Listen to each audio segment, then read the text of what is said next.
கன்னிமார்களுடைய கதையை பற்றி தான் பேச போறோம். வாங்க கதைக்குள்ள போயிடலாம்.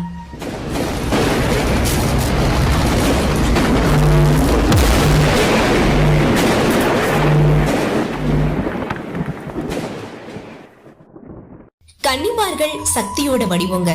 தாங்கள் யாருன்னு உணராத அவங்க கிட்ட சிவன் திருவிளையாடல் புரிந்ததா கதைகள் சொல்லுதுங்க.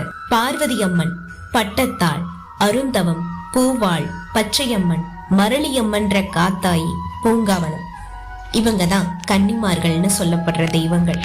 இந்த கன்னிமார்களுடைய கதைன்னு பார்க்கும்போது, பொதிகை மலை அடிவாரத்துல வாழ்ந்த ஒரு விவசாயிக்கு 7 பெண் குழந்தைகள் பிறக்கிறாங்க. அழகுலையும் சரி அறிவிலையும் சரி ரொம்ப சிறந்தவங்களாம். ஏழ்மையின் காரணமாய் திருமணம் கூட இவங்களுக்கு கை கூடலங்க.